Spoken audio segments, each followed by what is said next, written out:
Yeah. Okay.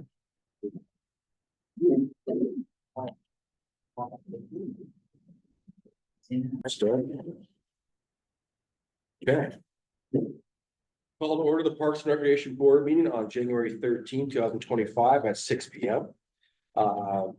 Those who are able, please stand for the Pledge of Allegiance. To the flag of the United States of America and to the republic for which it stands, one nation under God, indivisible, with liberty and justice for all. Good afternoon. And please get a roll call. All right, Counselor Para. She making all that. She is on. Here. Counselor Here. Burns, Here. Counselor King, Here. Counselor Lemon. And we had that discussion earlier. We'll talk to Lori when she gets back. Counselor Simmons, Here. Counselor Gainer, Here. Counselor Weber, Here. and our ex officio is Counselor Michelle McCall Wallace. Okay.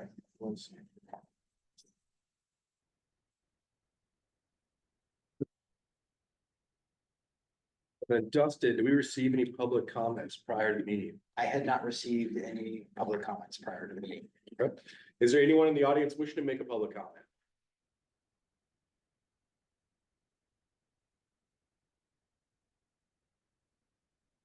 Is there anyone on Zoom wishing to make a public comment?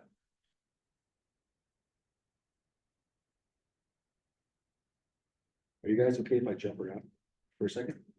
Jump to new chair? That'd be nice. Is that okay? Yeah. Pardon?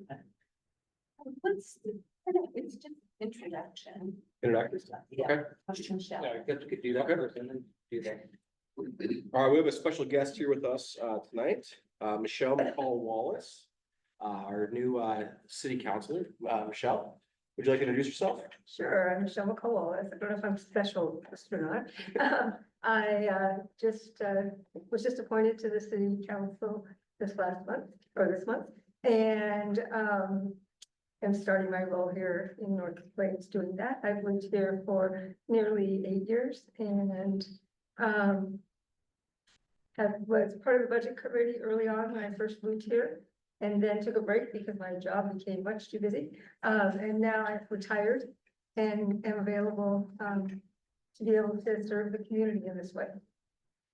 Welcome. But tell a little bit about your involvement in Hillsborough, because you were involved in connecting kind of the Parks and Rec, right? Sure, I was a part of the Parks and Rec program, Parks and Rec division. I was the cultural arts manager for the city of Hillsborough. So running arts programming, as well as some special events kind of connected to special events. We think of smaller events, performances, those kinds of things. Prior to that, I worked with the city of Blue Lake and I was a city councilor there and a mayor. That's great. Well, thank you for being here. Welcome. Sure, I'm excited to hear I'm excited to meet all of you and to hear about what's happening with the Parks and Rec Commission. Perfect. Well, if it's okay, we'll do the Jesse Mays Kitchen Foundation letter. We can maybe jump to that after this, kind of once we get this going. I guess we'll move on now to our officer elections. Given this our first meeting of the year, we'll be nominating and electing our chair as well as our vice chair.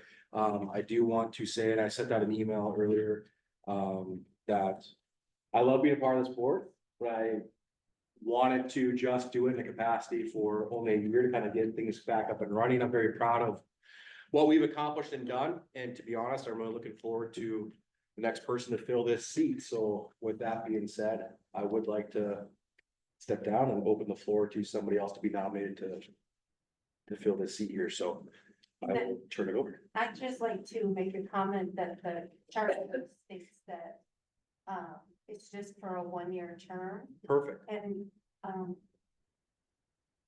not sure if it's just in the bylaws or if it's in the charter as well, but not to be, it has to be a different person the next year. Awesome. It says that in the code. in the charter. I think it was in the charter. But what I saw in the code that we were considering with the bylaws to say you can only do 1 year, but the other one said. Every year you have to hold an election, but it could be the same person. Yes. Oh, does it, is that what it So I, says? Okay, okay, so I knew I saw it somewhere though. but we're gonna consider tonight with our bylaws, we were considering saying, Well, and Only two terms, then switch. no. No Wasn't member that shall, no member shall serve 2 consecutive terms as chair. yes, Was it- that, I thought it was. Well, that's a discussion. Bylaws. that is. Yeah. Yes, But those haven't proved it. No. Quickly in itself. Yeah. For free. Okay. It's confusing. Perfect. I would like to nominate Sherry Simmons to be chair of the Parks and Recreation. I will second that. All those in favor? Aye. Aye. Love it. Any opposed? No? Sherry, congratulations. Let's swap, let's do it. I'll let you ring in the mic. There we go. You Congratulations. saw where it said you don't get paid, right? No money. Congratulations.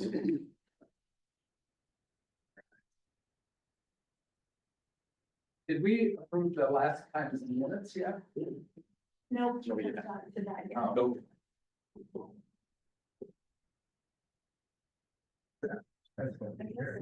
Or not all of them. That's okay.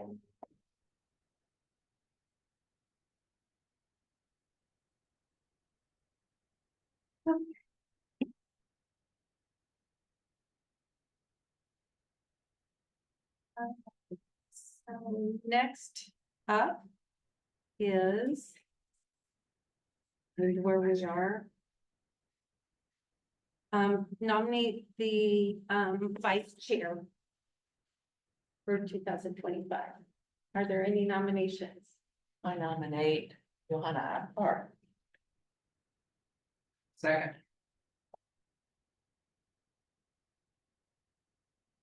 Okay, I was- you know, any discussion?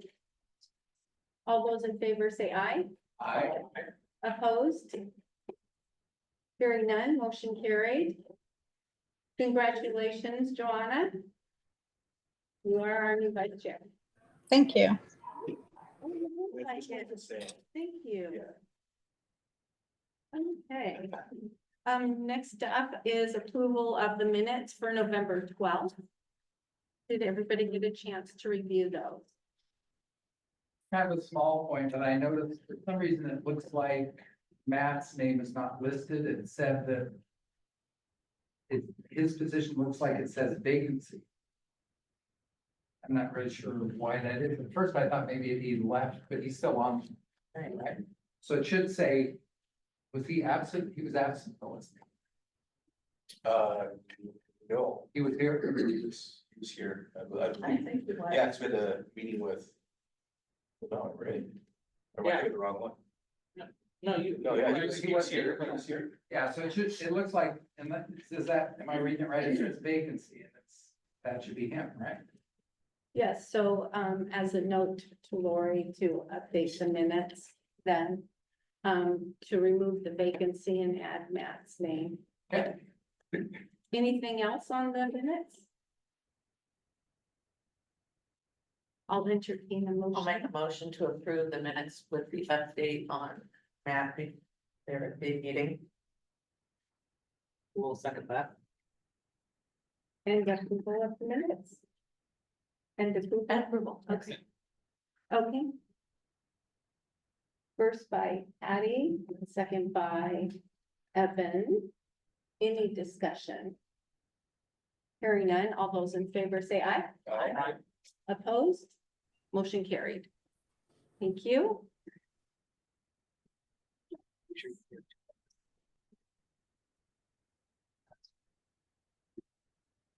Let's see. Parks and Rec Board bylaws is what is on my list next. So, I printed out, Bill had sent me a request saying to remove some stuff, which I did. And I printed out, and put in front of you. the bylaws with that reduction.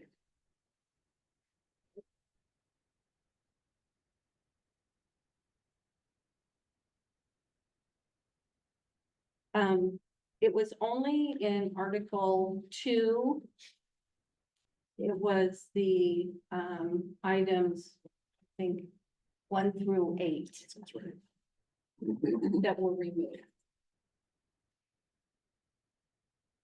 Those leftovers from the template we used, which was the other board. Economic, yes. So this is the time to bring up any questions or changes or updates. My big thing would be, part of the confusion comes, I think, with our group is, are we a board or are we a committee? If you Google board versus committee, boards are groups that actually make decisions. Committees are groups that make recommendations. To me, it would make much more sense for us to be what we are, which is a committee, because we're not a board, which I'm fine with, we're not a board, but I do think it creates a little bit of confusion when we use the word. I mean, if you Google board versus committee, it's pretty clear. Boards exist to decide things, committees exist to make recommendations to other groups. Which, Well, then that would probably have to, correct me if I'm wrong, go back to city council or, because they're the ones who set up the board. Yeah, so, the issue, thank you, Dawn. I mean, I think that's a pretty good observation about boards versus committee or commission. What it boils down to is that in city code, which council could change with an ordinance, is this body is labeled, defined as the Parks Board. Actually, it says Parks Board in some places, it said Parks and Recreation Board in other places. So you have like two different names. Right. So, Well, it was updated. I'm sorry. It was updated a couple of years ago. Okay, it continues though to, of the words, Dawn discussed, to use the word board. And I think that's a good point taken about boards, boards make decisions. We're referring to it here in board, pretty much just because that's what you're called in code, in the city code. You all might want to go to council and say, we have some cleanup we want to do, or, you know, or whatever. Board seems to be a misnomer or other things. But that's the only reason it says board here, Don. I think I agree with what you're saying. I think it just kind of boils down to what your name is in the city code is all. could you just take it to them somehow without having to do a complicated process, or how do we? Now, I don't know if people disagree with me, but. I mean, That's better. it's just something in code. So, I mean, if it's not very controversial, so you could go to them and say, give the recommendation that could in code, could you adopt, it would be very easy to adopt, an ordinance that just strikes the word board and replaces it with commission. And you could easily hand to them, the updated code with the red lines in it. They review it. One meeting, 2 weeks later at the next meeting, they could adopt it in one vote because the public has already seen your edits. And it wouldn't be controversial. It's just a naming thing. So I think the other question would be, I was looking over the code compared to the bylaws. So the other question would be, is there anything else in the bylaws we're considering that would go against what's in the code, in which case that would need to be changed too? If I read it right, the only thing that's different is we're talking about saying you can only serve, it looks like the code says every year you elect a new chair, but the chair can continue to be the same person. We're considering saying, the same person can't continue. If we do that, that would also have to be a code change. I would say, I'm personally okay the way it is now, that the same person can't continue. But again, the rest of the group has to weigh in. But if we change that, we'd have to also request the code change. Right.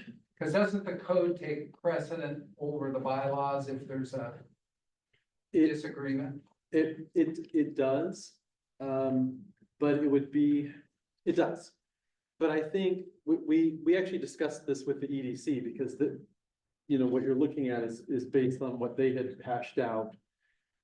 What it boils down to is that if you have, yes, indeed, the code says you elect a new chair every year and vice chair. What your bylaws would be doing with this language is on top of that, you all as a body, after 2 consecutive terms of the same chair, wouldn't entertain a motion for that person to run again. Right. And and that would effectively be the 2-year and the 2-year cap on their service. That's not what this says. But that's how you would do it. Is if after 2 years, that person doesn't get to be voted upon. You just would not entertain. We cannot nominate the person after 1 year. Exactly. But after 2 years, then it's a certainty that wouldn't happen. Right, yeah, because this says no member shall serve 2 consecutive terms as chair. This means every year we change. Well, automatically, every year you're gonna vote for a new chair. It's just they can't serve 2 consecutive terms, more than 2. So we could reelect Sherry, sir, get 1 more year after this year, and Yes, that's it. yes. Is that what line are you reading now? It's under section 3, officers.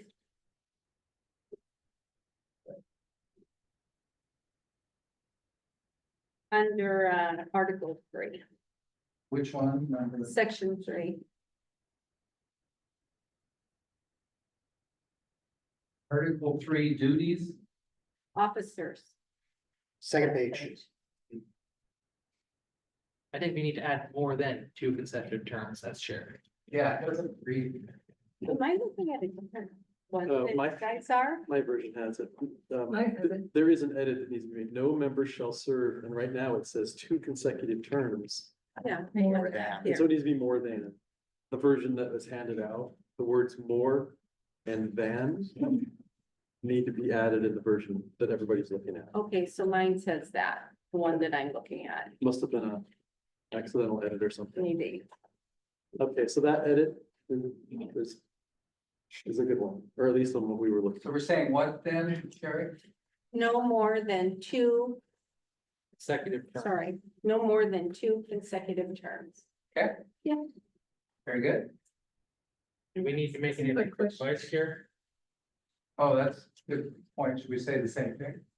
I mean. I don't think so. Cause it includes both of them, doesn't it? Unless it's as chair, I don't mind saying that. because. Yeah, that was just for the chair. Vice chair. I don't think that, probably doesn't matter, because it's just fill in. The other thing I didn't see mentioned that I wonder about is if we need to say, how does the agenda get set? What's the process for setting the agenda for each meeting? It's, That's usually the chair. Like, I get a little confused at times, who's supposed to do that? I mean, what I'm used to is. I don't know, maybe Lori reminds the chair a couple weeks ahead, let me know if you have anything to put on the agenda. Maybe the chair would then contact the members and say, is there anything you would like to put on this month's agenda? You know, if we just, She's reached out to me usually about the, like, 1 week before. That's just said, hey, what do you think? Do you like this? That type of thing. Okay, so. but sometimes meetings have got canceled and there hasn't been communication, right? Oh. Yes. So, that's what happened last month. that That's was a more little- so there wasn't anything. I for the think it would be, Yeah. I mean, Sherry, you're the chair, what would work for you? I wouldn't mind if you send it to me and to. Should it go to Bill or should it go to Lori? Primarily Lori, but CCing me is always helpful. Okay, Primarily her though. She Okay. produces she notices everything. Okay. What they do. And would Word, I don't know if you have to say something to us, Sherry, or do we just know whatever it is, 2 weeks prior to a meeting? If you have something for the agenda, you have to give it to you. To me, yeah. We could just say the same You thing, can send it to me and I can share it with Lori and Bill. but who, I guess what I'm getting at is who determines the agenda? Do you determine the agenda? Sure. That's what I'm presuming, yeah. Yeah. Exactly, but then we'd have a protocol too, where the city, Dustin, anybody else that wants to add something to the agenda. Yes. Again, however we want to do it, just some clarity in writing. So, Chair, what I would recommend for that is under section 4 duties of officers. It already has, the chair will be responsible for conducting the Parks Board meeting and the chief representative for the board. Mhm. The chair will also be responsible for the agenda. For each meeting, and if you want to add in cooperation with the city manager or with the Parks or with the Public Works Director, however all you want to do that, but that might be the place to put it. Okay. Yeah.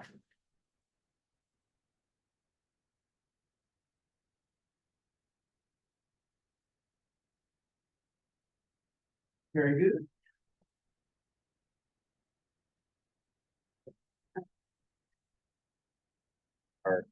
Counselor has a addition or a question, not a question, but something to add. Question. I have a question, when I looked over it, so here's my first time at this meeting, so please bear with me. When I looked at the code, municipal code duties, and I looked at the duties listed in the bylaws, there is some expansion and changes in that area. And so I'm wondering, was there a point when the Parks Board had a work session with the city council and they determined, like goal, work direction for the year, that sort of thing? Or does that happen? I guess my concern is that there's sort of the idea of surveys and program development and things versus whether that's coming at a direction for a committee that you serve, you're appointed by and serve the city council. So not sure how it's worked and how it's been working. I'm curious about that. You've had experience, what would you recommend? Well, I kind of want to hear what's happened first. So how do you know what the council wants this group to work on? Well, we haven't really heard much from the council We've been, on what to work last year, on. we sort of initiated where we try to at least. How often do we? Quarterly. Quarterly, And they. try to set up a, Yeah, I was at that meeting. start communications, let the city council know more of what we're doing, so hopefully with that, we would be able to get more feedback from them on maybe areas they would want us to focus on. And my curiosity was that because some of them are very broad and open, like act in advisory capacity to the city council, city manager, and parks and recreation staff. And then others are much more specific, like survey the local community, do this. And so without the direction to survey the community, either through a staff project that's going on, the council or through council, wondering how that's kind of thing is happening. And is that, and it's a broad change from the listed duties in the charter, which are very small in a sense. Mhm. And I understand that it hasn't given you room to sort of think about what those goals are, what those pieces are. So, Right. I'm wondering if, and I'm not trying to throw a whole bunch into the whole thing, but if there's not that direction, is this sort of asking council to say, hey, these are the kind of goals we want to be working on? Is this what you want? Versus, this is what we're going to do and go forward working on. Yeah, and I'm new to the city and new to the process, so just bringing that. Since forward. I've been on, I don't think we've gotten direction from the council since I've been on the board. How long ago? A year, You. a year, A year. about a year. Has that come from the city manager then, or? I mean, in the past, there have been the community input and outreach data gathered at public events. I think there's been a practical struggle issue, which is, I think there's several of us on the Parks and Rec, like I would be one, I would like to survey the citizens and eventually create more programming in our Parks and Rec program. But where that's kind of got stuck is, well, that's gonna take money and staff, we don't have money for that right now, so it gets stopped. So we really, historically, the Parks and Rec has done basically almost no program. There are no Parks and Rec programs, which for some of us is a frustration. What we mostly focused on is parks, helping pick out playground equipment, talking about the physical stuff, which that's been good. But I think the frustration for some of us would be, we'd like to go to the next step, eventually have a staff person start to do, like the grand success story in North Plains is clearly the library that does tons of programming, and we do basically none. So how do we bridge that gap? Right, And I believe that since we're just basically an advisory board, we need direction. And we haven't received any. We've been doing things like, oh, should we rename a park? You know, that type of stuff, just Which is trying good, to find things to do yeah. because we've had no Those direction. those are valuable things to do. I don't want to say that they're not. Mhm, mhm. And, you know, and certainly, you know, staff and programming, you know, staff does programming and that's their role in doing those things too, when that's available to do that. But if there's other things, and I think maybe that's just a bigger picture to look at. And it just came to light when I read the two for me. And so, you know, that's something I could I certainly, would certainly like to Bring have this some pointing back. direction from the council. Mhm. Yeah, as that previous acting chair, the kind of interim chair for last year, we used to, when Andy was here, we did a lot of work with Andy.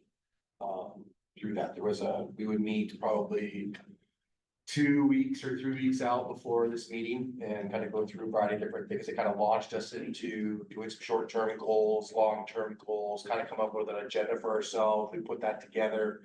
But then some of that has, over the last few months, kind of got a little bit lost by the wayside, but we did launch some initiatives, and some things that we were able to accomplish and do.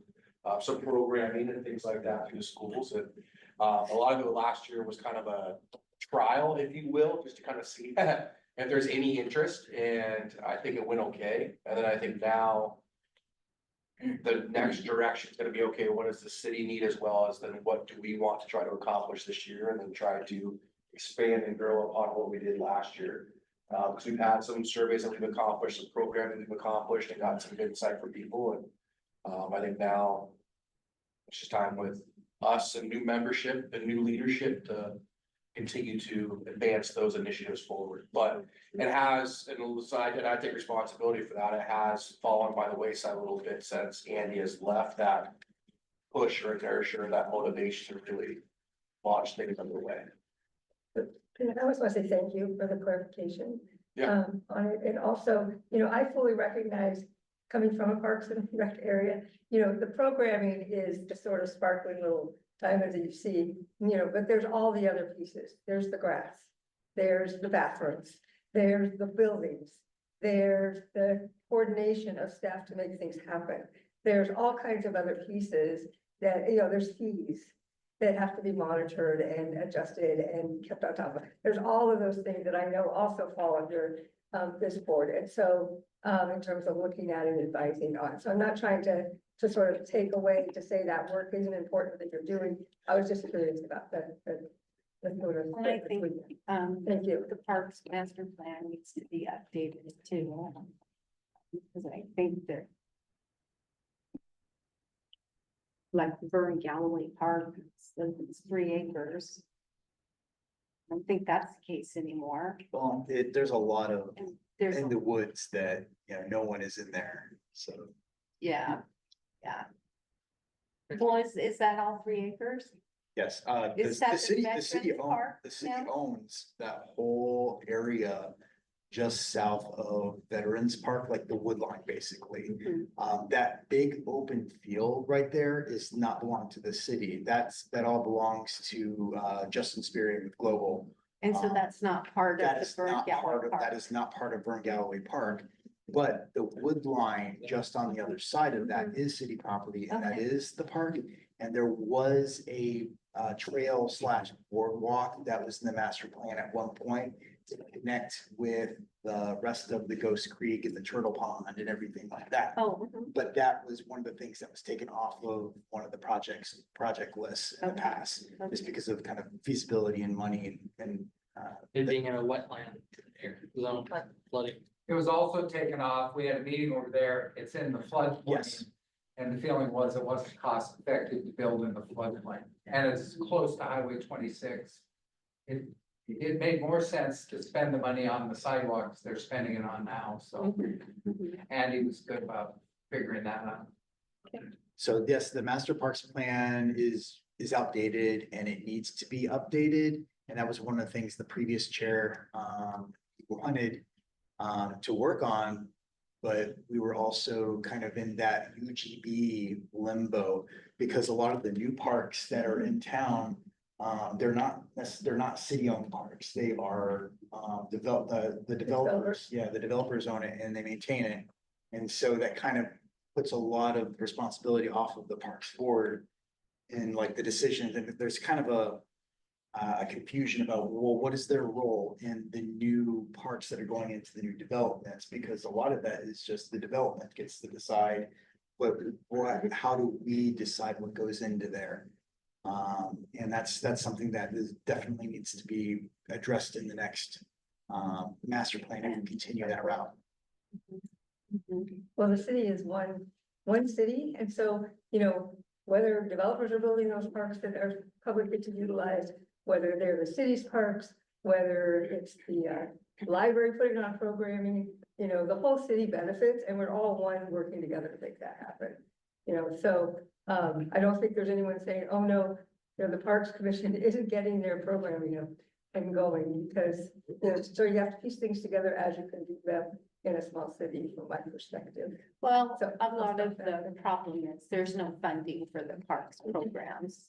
And so that's the big issue. I'll touch on that later, as part of my presentation. I mean, after having gone through the first Parks Master Plan, we already had some ideas of some major things that we want to change, like including making a requirement to add bathrooms to any new building development projects, like the new, what's that one over there? Phase Yeah, 4. that's it. We would want to add that to the master plan, so we already have some ideas of what we already want to change in it. Thank you. Are we ready? I mean, that's all I have as far as the bylaws, otherwise I'm ready to approve them. I wanted to check with Joanna, see if she had anything to add.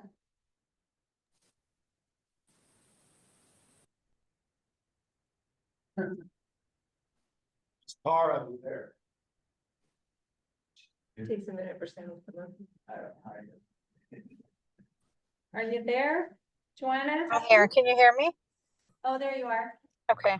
Sorry, I'm on a tablet and earbuds not working, and I don't have any other comment. I do agree with what everyone's been saying and the changes, and I'm ready to approve the bylaws. I actually have a quick correction here in the second article for the first one. Towards the middle of it, it just doesn't read correctly. So to create an awareness both in the public and private sectors of the city of the need for and the encouragement. So that just doesn't read like anything, so I took out after the city, I took out the of and put for the need for and park. Okay, And or parks or parks. And the encouragement. So. If I were to read it the way I had corrected to create an awareness both in the public and private sectors for the city. No, of the city for the need for parks and the encouragement of effective community parks. And recreation areas. Good. Yeah, sorry, on my copy, I accidentally crossed off the one of. They're close to each other. Sure. So. No, we didn't. Just make sure. Got it. That's, so far, that was the only reading thing I had found. Okay. Anybody else? There's a motion on the table. I second it. Okay, so first by Joanna and a second by Dawn. Any discussion? Hearing none, all those in favor say aye. I, Opposed? Motion carried. So, you want me to update and send it over? Yes, please. Okay, Reno, who has to follow up on that question of the board committee thing? What's the next step? Well, have you, I can't remember if you all have done your report, the council that you have planned to do. we did it in December. Okay, so I guess what I would do is officially at a soon city council meeting during public comments for items not on the agenda towards the beginning. Just one of you could come and say on behalf of the Parks Board, we find that it would be helpful to clarify the name of this body to commission or committee, whatever you like. And we believe, and we find that that needs to be done by adoption of an ordinance. You know, and you can, and Don, and you can kind of say, you know, we discussed it and since we're an advisory committee or commission, it's more appropriate to have that name, that word. I would use the word commission because planning commission actually decides things. Yeah, okay, so just, yeah, you could just come to them and say committee if you, you know, And but, the planning is the only group that actually makes decisions. Economic doesn't, we don't. actually, point of fact, the EDC does decide on, tenant improvement grants. They interview the business who applies. And that's, so that's the one thing they get to decide for the city. Maybe we pick playground equipment, maybe we do something. But either way, it's simply just kind of like come to city council and just public comment. If it's not the meeting where you have your report. So, and we want to change it from board to committee. Is that the will? Or to, committee, Is that the will? From board? I'm saying that, but what are the others saying?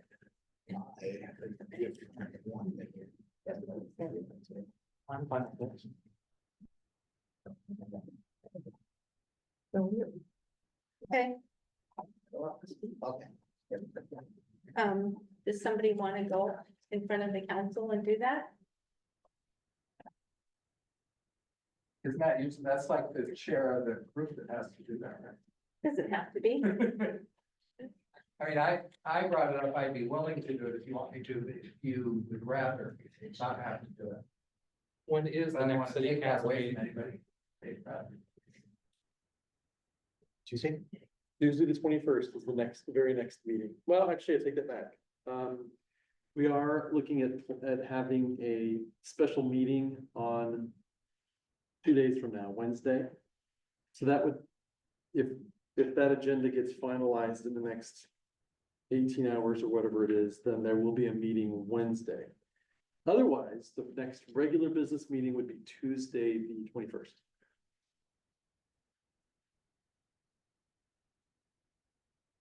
Unless anybody else wants to do it, I'd be willing to probably go to the 21st. And mention that public comment, we'd like to change it from board to committee. But if somebody else wants to go, I'm fine. I'm okay with that. Okay. Sorry. Okay. Next up is, discussion on the tree renderings from 3J. Would anybody object with me talking about the budget first and then talking about the tree renderings? Because there might be maybe some discussion about, because they might kind of go in hand in hand. That would be great. Okay. And I sent Bill an email, let's see if he can pull up. Fling it over. Okay, So you should, if you want to talk about the renders first. Okay. While I do that, you can. okay. Everybody has we'll go to the tree rendering and then we'll kind of, if you have any budget questions, we'll kind of address it when we get to the budget. Okay. So did you get any of the tree renderings in the packet? I got the packet. Okay. Okay, so one of the things that I had asked 3J to do was to provide some rendering of kind of the options of the trees that would replace the trees that are out here on the perimeter, because some of them need to be removed. Not just because of age and disease and safety, but because of the improvements that we're doing around the park. When the sidewalk goes around, all those old trees come out, don't they? There, if you were to look at the actual plan set, the vast majority of the trees that are going to be removed and replaced are on this side by the field.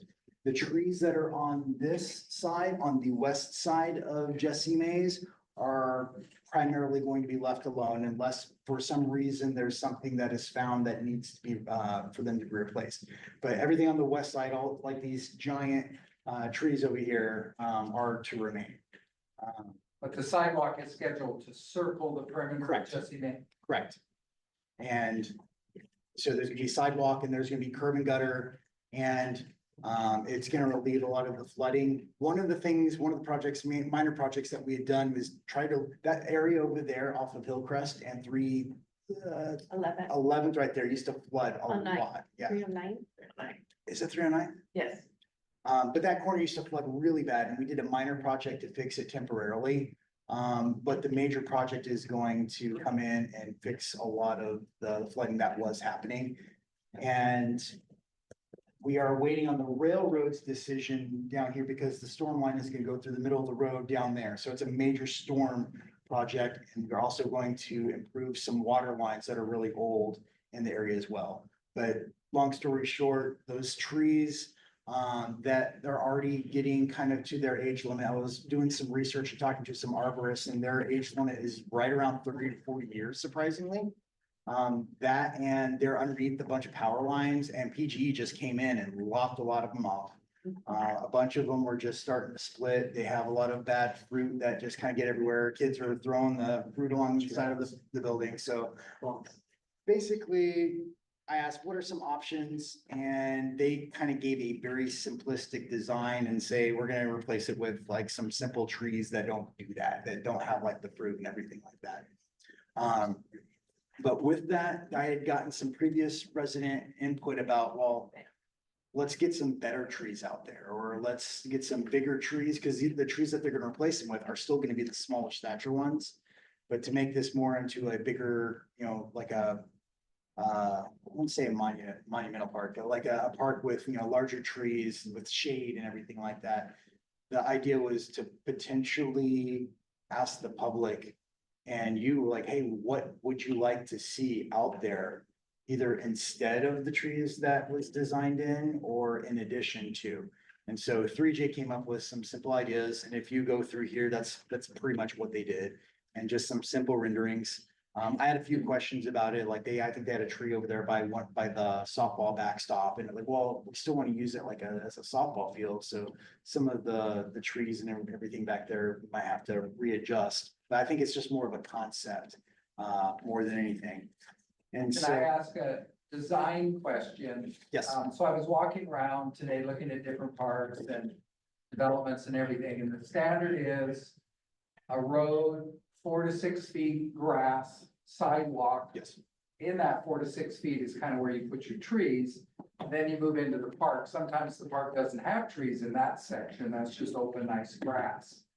Now, the reason that this issue concerns me is like I have grandkids. You take them, you ride around the sidewalk on their bikes. It looks like what we've designed is, what's standard now is if my kid goes off the sidewalk, they go into this grass strip. They don't necessarily gonna fall down, you get them back on the sidewalk. It looks like what we've got is you go off the curb into the street. Am I missing something? It looks like that's what the design shows. There is no 4 6 foot grass strip. That is also the design, and that was to allow for more parking as well, so people can park up next to the curb and actually get onto the sidewalk a little bit easier as Well, you well. can still do that, because I was thinking that, I was looking at North Avenue, for instance. It allows you to park next, you know, because I was thinking that same thing, we need more parking there, but they have parking. Sometimes you only do a 4-foot strip because you don't have enough land, but they always have at least 4 feet. Then you have the sidewalk, and again, the advantage to that is the kid is not. The kids who don't pay attention always, they're not gonna go into the cars, they go into the grass. So there's always the safety concerns, and that's one of the major reasons why the trees are in the right of way like that. From a maintenance standpoint, I do not like, but that's kind of a personal opinion more than anything. I do not like the trees in the right of way because it turns into an issue with utilities and it messes up the sidewalk and the curb and everything like that. But we also have a few other things that are going on in here with the power lines up above. We've got the electrical conduit that goes all the way around the perimeter for the Garlic Festival. And so we need to like not move as much infrastructure that's already in place. And so we're trying to kind of minimize the work that was going on there. As far as, you know, the sidewalk being next to the curb versus having that green space in between, it was kind of talked about with 3J that the sidewalk next to the curb would be the best beneficial for this area. One of the other options was to actually just put the curb and grass and have a sidewalk not at that 4 or 5 foot space, but like inside the park and kind of have like an internal racetrack per se. That was another option that we had kind of discussed, but that was something that I had not gotten with, for the Garlic Festival planning and see if that would even be possible. But we also have, irrigation system in there that we have to take into account. And so the decision was the perimeter sidewalk was going to be the least intrusive, especially with the trees on the west side of the park, and to kind of keep a cohesive look around the entire park more than anything. And so that's one of the reasons why that particular design was chosen for that. Yeah, my only thing is, in certain parts of town, I wouldn't react much, but this is a park. This is where kids come. And like I said, it is quite a bit more dangerous for a kid. My grandkids, when you're teaching them to ride a bike, that's where you teach them, is on the sidewalk, and every now and then they go on the grass. In this scenario, you go off the curb down into the roadway. So they get hurt often, or they go right into the car if the car is parked next to the curb. So that's my only concern is, since it's in a park area, maybe this should be something we try to adapt to. Anyway, I don't know what others think but. Well, it's kind of the same as how North Avenue is right now.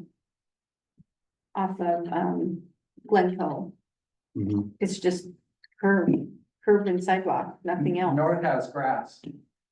Not the first part, Not the new addition. not the new part. Construction down there. Or you mean the park down by where you live? Yeah, it's just the Well, because sidewalk. there's not enough land to do it. Mhm. I get that, but we do have enough land now. I mean, I understand like on Glencoe, part of that sidewalk is right on the roadway too, because there wasn't enough land to do it. There's a lot of things that were considered about this. Another one is if we were to put in a sidewalk further in, you're gonna actually have to dip down, and we're trying to alleviate the flooding. And I think the idea was to just get the sidewalk closer to the curb to help with the flooding more than anything. Like I live in the city of Banks, and they've got, the park around there. I don't know if you've ever walked around there, but that's a horrible place to walk in the middle of the night because all the trees and everything. You're getting wet because of the buckling of the sidewalks and everything like that, just because of the sheer amount of trees.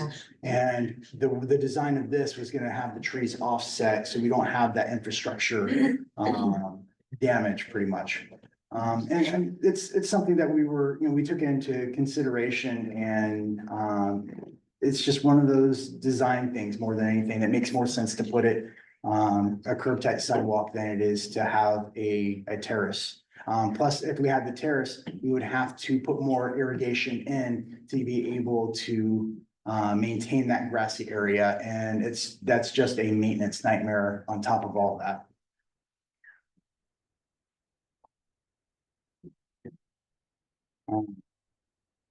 So, Can you, question yes, the black around the park on the outside of the sidewalk?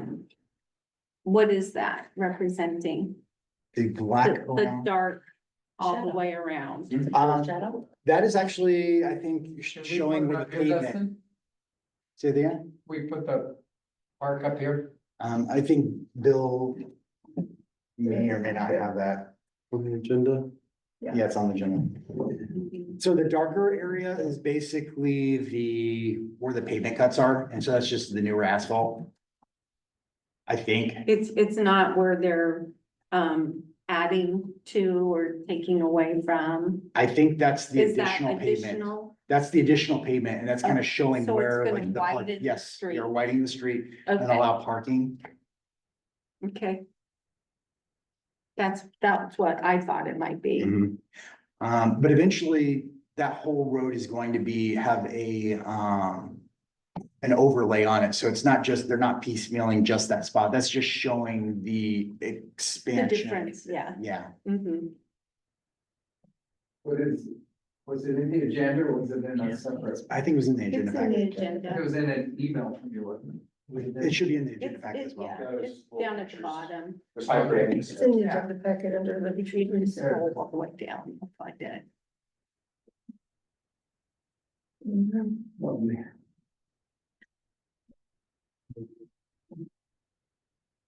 But the other idea of adding the trees is with the Parks Foundation is we could have this a memorial. People can come and purchase a tree, so it wouldn't be something that Sort of like the library did all yeah. those years ago. Yes, and so it's cheaper for the contractor to put these trees in as opposed to having a separate project.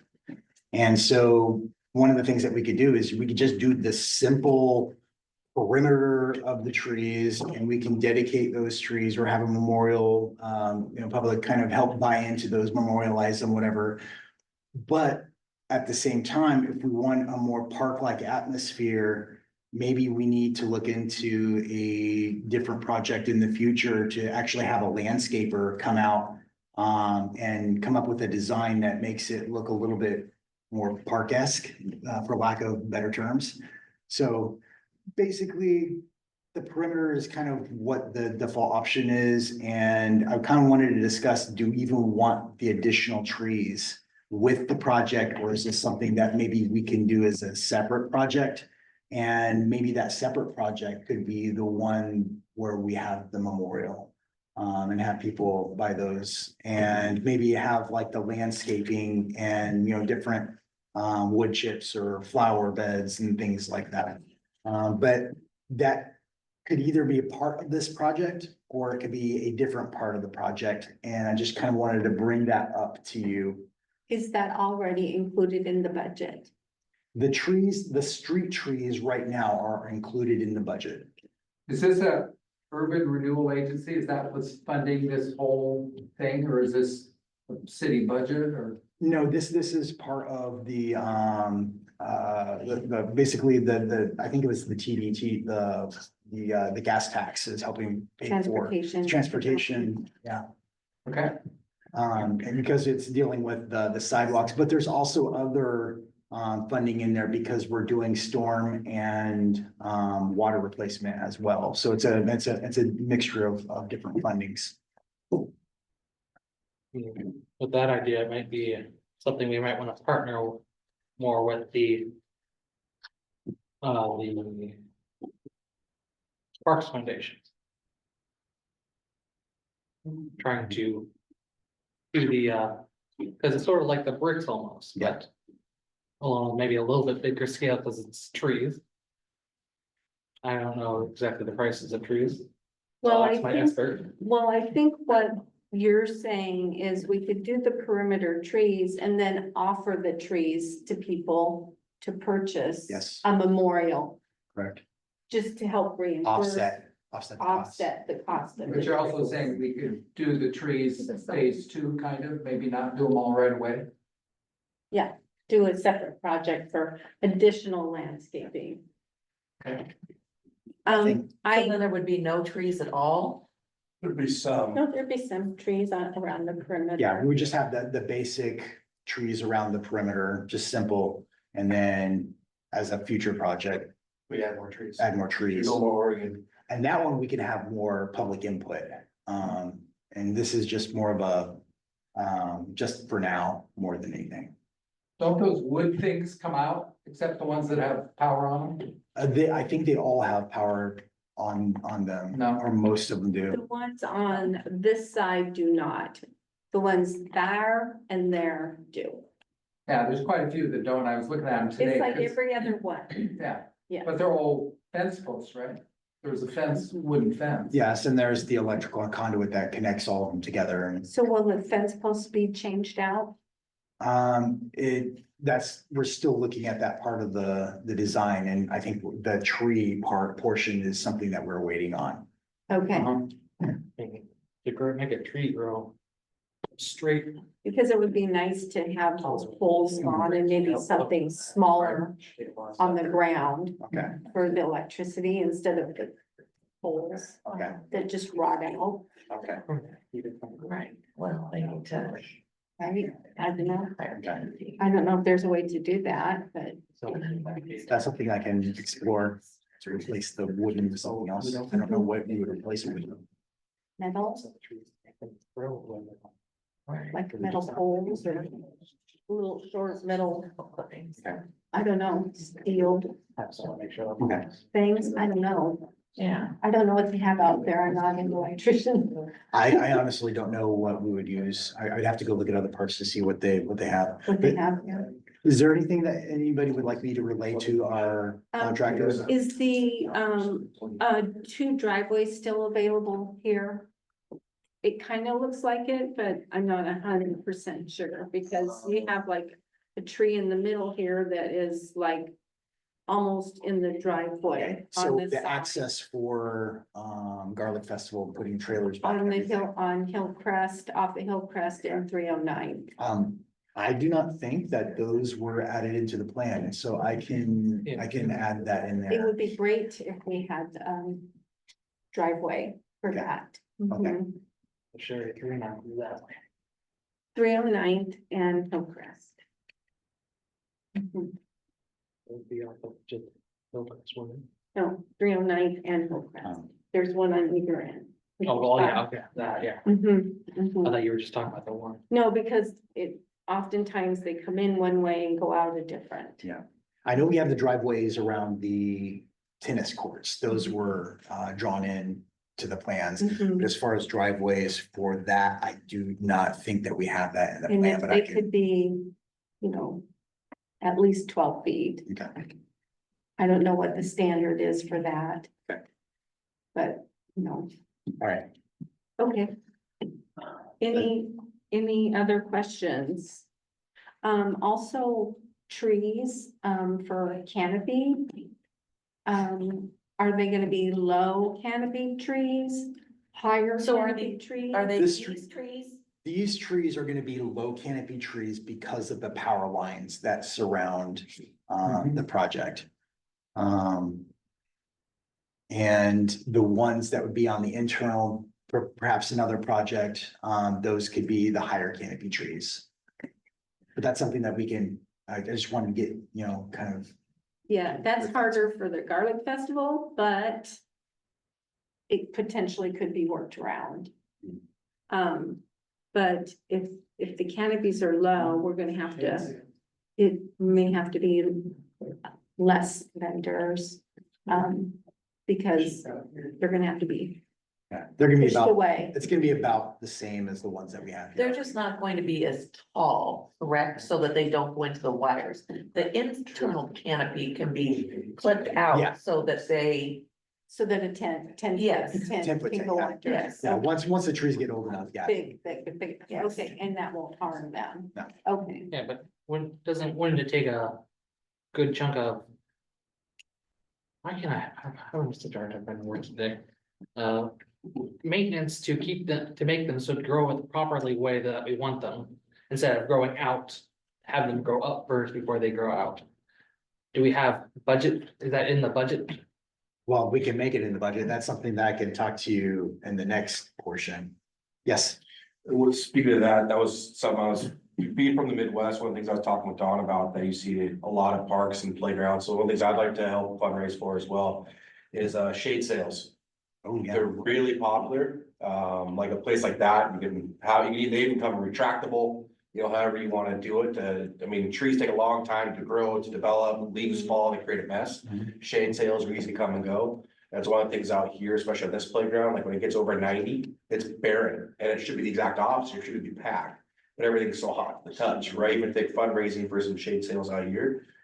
Could be a huge benefit to get people back out, in the hot weather and even in the rain. So so, I'd like to help with that, and I'll help with that. But I honest, one of my suggestions for out here is a part two. so with that, would Yeah. you need like metal poles in the ground that would be capped or whatever? To be able to put the poles in so that those can be put up in the summer?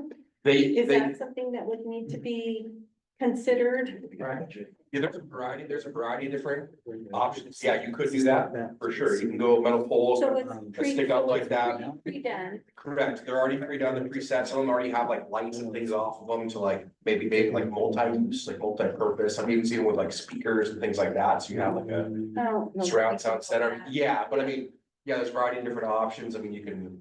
But I'm just thinking, you know, Attached we to them. pre-did the holes with the metal thing in the ground, to hold the poles. Yep, exactly, and even out here, like on these playground sets, they have, like, you can replace some of the existing structure, and they have like stuff you can automatically reattach and shade out, but yeah, go ahead, sorry. I think we could probably discuss this a little bit after the budget, and I kind of give you an Okay, idea of sure. what everything goes. I've got 4 different funds here. Bill's trying to pull it up on here. We're having some issues pulling it up. I do not have a fund drive on me. So I'm gonna have to verbally go through this, and I'm sorry that I didn't print it out for everybody. But I have 4 funds, parks funds that I'll discuss. One of them is the Jesse Mays Fund for this building. One of them is our Parks Operating Fund. Another one is our Events Fund. And the last one is the Parks Capital Fund, which is, I think, the one that would be most interest to y'all. So Jesse Mays Fund, it's its own entity. Between now and July, we have $1,400 left to spend just for this facility. So we have very little budget. Just to kind of give you an idea, and there's a lot of that has to deal with the personnel, salary, benefits and everything that goes along with trying to keep this facility, you know, between, you know, Bailey and Isaiah setting everything up and doing all of that. That's where most of the personnel funds go, and that's pretty much it. And so So that Jesse Mays Parks Fund. it's just Jesse is Mays. It's just Jesse Mays, Employees, pretty much. basically. We have $17,000 for utilities, $2,000 for professional services, which we are in the hole by $2,700 for professional services for the building. The repairs and maintenance for Jesse Mays, we had at $4,100, and we have $600 left, basically. And we've got a lot of things that we could do, and we're just kind of keeping them on the low end as much as possible. Advertising is 0. We have that as a line item. Supplies, we have $2,000 for supplies, which includes, you know, new chairs and things for the kitchen. And we only have about $700 left for that. We have fuel in here, but I think that was more or less for coming back and forth. between everything, we got some wiggle room in this fund, but we had $800 for fuel. But I think most of the time we use our fuel costs for like the other parks funds that we have for our operating lines. And then we have a new cost for insurance, which wasn't on there originally in the budget, which we have spent about $3,000 just on insurance already on here Is that a yearly fee? for the insurance. Is that yearly or? Okay. So there shouldn't be any additional until July. Until July, right, yeah, this building is, well, until the new building on West Union, this has been the single most valuable city-owned building, so, but that's annual. So between now and July, we've got $1,400 to spend, and I know I've got to do some new seals around the doors. We did replace the thermostat for free with PGE.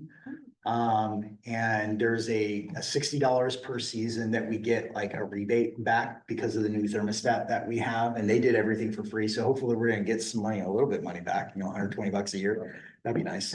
But it's just little things that we can only spend, and maybe a new security camera or something that I can add with that. There's not a whole lot I can use with that fund. We definitely do not have money for the kitchen and like the grander idea for the kitchen. That's where the fundraising for that is really important. All right, parks operating costs. I have between now and July, technically, $1,200 left to spend for parks maintenance for the rest of the year. And Does that even cover the mowing of the grass? so this is, 5 more months? see, this is another thing that is hard to describe how I have the landscape maintenance. I have them doing the maintenance for the other buildings, which are on different funds, but as far as the parks, I only have about $10,000 so far spent on landscape maintenance, and the vast majority of that is at the new Sunset Ridge park down there. And the maintenance of that is astronomical. But between all the other smaller parks and everything like that, we pretty much have enough to, skate by. One of the things that isn't included in here is water, like to be able to water all these parks that we have. And we're not actually looking at that as an expense, but that's something that we need to take into account in the budget and kind of plan for that. Because it's a lot of money to water. And so we need to make sure that we're tracking all of that. Insurance for some of the park buildings, and facilities is something that wasn't, budgeted for in the beginning, but we're still having to pay for it. And so there's a lot of moving funds around within the parks operating fund, as much as possible. So we're doing a lot with a little. And so when I've said in the past, it's like, we don't have money, we don't have any money, like we really don't have any money. And I'm actually having to pull some of the funds kind of from like maybe our streets fund. Let's say if we wanted to do a little bit of landscaping that my crew is doing, and like fertilizing and stuff like that, I put it in my supplies fund for streets. Because I can kind of justify that in some of these areas, like in the right of way at least. So we'll get a better idea of what we need to have for the next budget cycle. Why is the Sunset Ridge Park so expensive? How big is that park? I'd have to go look, but it's, I think 2 acres, 3 acres. But there's also a water quality facility in there, and there is, it's just a big open space. And a lot of shrubbery, lots of hand weeding and everything. When I was looking at the cost of my crew doing it versus Showplace doing it, it was actually cheaper for Showplace to do it with their 8-man crew than it was for me to have a 2 or 3-man crew doing it. And it was also a time suck. And so I would have my crew out there mowing that often and frequently, because it's kind of a high maintenance area. And so there's a lot of places like that around town that are the high maintenance areas, like the parks, that the landscaping company is actually better suited and more cost effective than having my own crew do it. And I was kind of surprised when I went through the numbers. But yeah, you get a crew of, 5, 6, 7, 8 guys doing something really quick and a really good job compared to my 2 or 3 guys that they don't do that every single day, and they don't make it super nice, and they're not focused on it. It actually is a higher quality in the end. And so that's something that we're gonna be working on the next budget, is increasing the landscaping maintenance to actually include the entire city as much as possible. Some of these other areas that are not the high visibility areas, just to free up some things around town for my crew to focus on besides landscaping. And so we need to talk about in the future, maybe a parks fee of some sort, a levy. I know how well levies are accepted in the city, but we need something to at least do the maintenance. And if we don't do the maintenance, then people are gonna have an expectation that, yeah, we can't afford to do the maintenance on these areas. I got 40 areas to maintain around the city, which people don't realize. It's not just parks. There are water quality facilities, there's, kind of public spaces, and there's actually quite a few areas that we're maintaining that I have no clue why we are maintaining. It's just, we've been maintaining them for the past 20 years. And so, and I have to go back and do some research and some digging up and talking with people about, hey, why are we doing this? Because it's actually your responsibility, and I'm gonna have to start moving some of these responsibilities of mowing to other people. And that's gonna take some time. That's gonna take a lot of politicizing. I don't know, I'm not politicizing, but I have to be very, very gentle with people, because they're expecting, a service that they've been doing for 20 years. And technically, there's no reason for us to. Is that on the corners of, say, Main Street? Yeah, Trimming some of those corners down Yep. and Main that Street, are on people's private properties? the right of way on Main Street is one of those areas I haven't confirmed why we are doing that. Mhm. The areas that are on North Avenue, between North Avenue all the way down, those areas, Lennar is trying to get us to take that over. And that's supposed to be, the residents' responsibility, but it has not come to us yet. But Lennar is trying to get us to take it over, because Lennar is doing it through Showplace. And there's quite a few other places around town that are just like that. Well, was it in the original agreement? Can't find it. And so that's why there's discussion with Lennar right now about whose responsibility is it. And the interpretation is that they've got their Well, if maintenance you bond. take that, does that mean you have to take over all the inside streets too? All the, It opens up a green- can of worms. yes, It opens up a really big can of because worms. they call those green spaces. Yeah. And so there's also a resident on the corner of North Avenue and Main Street who's expecting us to improve the corner. And the word was, well, a previous employee of the city had promised some work on that corner, but it was never written down. It was never documented. And I'm like, I'm sorry, this was. It's not that big of a space. They should be able to go out and take care of it. So that's the kind of things that I think, previous, administrations, people will complain about those. And it's like, yeah, we can do it. And we're getting to the point is we can't do all those things with everything that we have to do with the city, especially with our water distribution system being the top priority.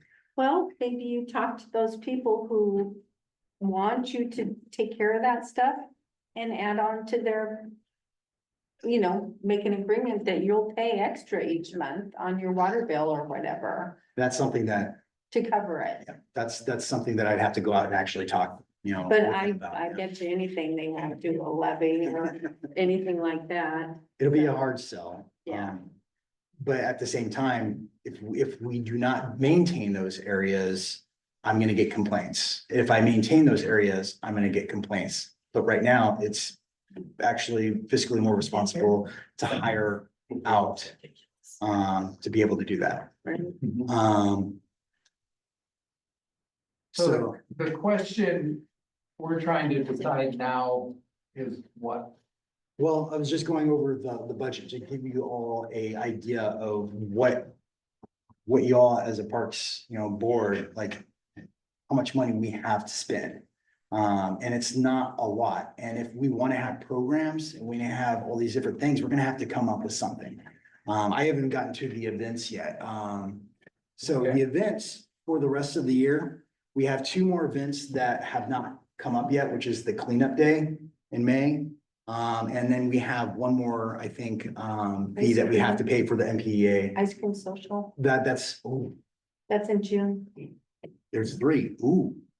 That's gonna put us under. So right now, between now, if I were to forecast, just those two things that I was talking about, the MPA payment, and the cleanup day. And then Noodles and Doodles is here. I don't have that on here as one of my That's things. in April. Volunteer recognition. Yeah, When is that? April. That's in April? Okay. We only have $44 left for that. We have for. So what entails, what does that entail? Okay. So the events that we have left for the volunteer recognition, which is the noodles one, I didn't have it written on there, is that, I'm sorry. We have $44 for the rest, for the next one. That's how much budget we have for the next noodles. For the ice cream social, we are already under. We're in the whole $3,400. That's For the ice cream? for the ice cream social, because that's how much we spend on last year's. The We cleanup, overspent last year, so now we only had, for 2 years, we only had $2,200 budgeted for the ice Yeah. cream social. yeah, Well, that's because you had to have all that big music. We had to pay for the music and everything that was going with that. But part of the justification when Andy was here is that we had the 4th of July expense, which we had $12,000, almost $13,000 for 4th of July. And that money, since we don't put on a fireworks show or anything like that, and it was just pretty much the parade. All that money from the 4th of July got pushed over to the ice cream social, because that was like one of the next biggest things. so how much is there for next year's, this summer's ice cream? Well, -$3,400, but we have more in the 4th of July fund that we're pulling from. And so for the cleanup day, last year, it cost just under $8,000 for the cleanup day. And we only had 10,000 budgeted for 2 years. And so that's another one of those funds that we are taking from the 4th of Did July. that get, wasn't there an income stream for that though, too, didn't people? I don't know how much of the income, I didn't see the money, the income stream from all that. I thought in the budget, when I was looking at the other day, it washed out pretty much, because don't people pay when they, Yeah, that's not true. Yeah, they pay. I thought the income balanced out the expenses. oh, no, No, no. Mm-mm. no. Did you tell me what the Oh, yeah. total left for the year? in events? That's not. Well, some of these things, if I I, realize there's. Oh. if I were to take into account, we don't have anything. I have $800 left for the rest of the year for events, but I didn't take into account the volunteer recognition.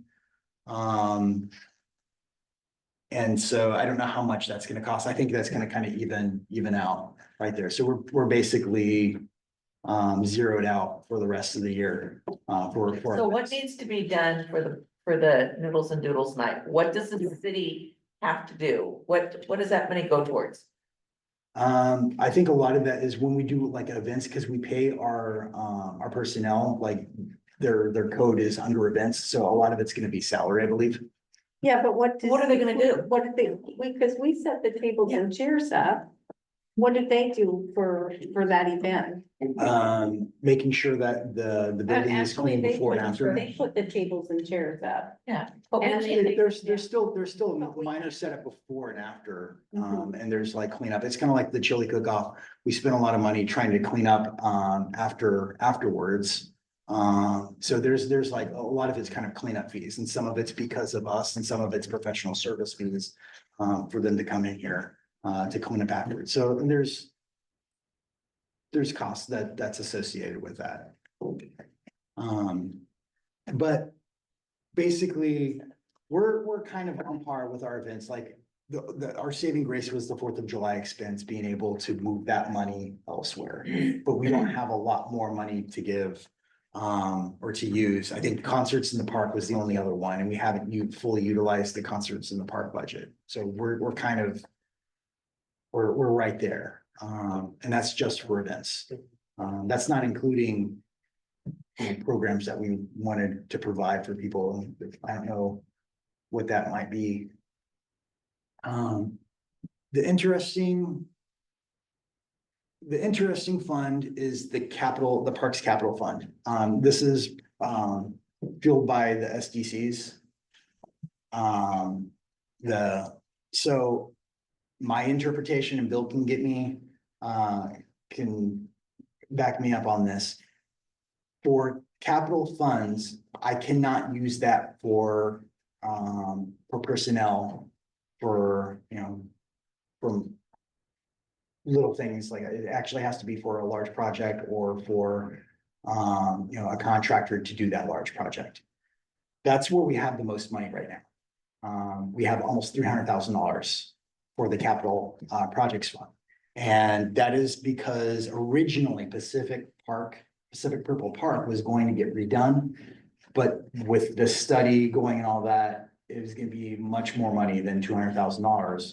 So that's where the idea of moving it to a dog park came into play, and we were gonna save that $200,000 for capital costs, construction costs of some park, maybe somewhere. And then we also had another $100,000 for dog park conversion. So that's like $300,000 right there. And for the dog park conversion, we spent, the city out of pocket, the city only spent $1,700 doing some minor cleanup, signs, stuff like that out there, because it was all volunteer and donated materials. And that could have easily been a $30,000 project right there. Counting labor materials, but city only paid like $1,700 because it was all free. The only other things that we didn't pay for was a SDC study and a UGB capital improvement program update. And so there's a lot of money in the capital improvement programs, but I can't use that for like Parks and Rec programs. It has to be construction. Where'd that money come from? SDCs, Pardon? SDCs. So system development charges. Oh, like the money that Lennar gives. Yeah, Okay, but yeah, I mean, we've been talking about this for a couple of years, and like the pocket park, we wanted to perhaps put in over behind the library, put in playground equipment, and we've been told for the last couple of years, there was never any money to do anything. But Well, the money was allocated to other projects though. And this is where it comes in that we're not going to be spending that money on Pacific Park. It's just, it's not feasible to do that. So now we have $200,000 that we can spend on something else. If we look at our Parks Master Plan, we don't have any other, large projects that is in the Parks Master Plan, unless you want to go take a look at rebuilding some of the trails that we already took off. no, we had talked about the little park over behind the library there, putting in some playground equipment. That wouldn't be a huge expense, but it was something, and we were told, I'm just a little confused, because at that time we were told there's no money. You mean the post office? Post office. Post office, Post office. Behind the post office there, that little park. that park, that would be a great place to put a playground. And Yeah, with the monies from the Pacific Purple Park, that would actually make a lot of sense. And when Andy was here and we talked about it, it's like, that would be a great idea. The only problem is you need to get rid of those business people that park there. Well- Because that's a very sketchy area. Yes. We have signs up and our police chief and Steve, our planning development, kind of been on it for the most part. But would that include a fence? No, well, I mean, it would be whatever we decided to spend the money on. I mean, because if we did a playground, we'd probably want a fence that would help at least keep people from coming and trying to snatch a kid, Yeah. right? Yeah, for whatever business that is. Yeah, the biggest problem with that park is across the street. I mean, I walk by there a lot. The parking isn't so much of an issue.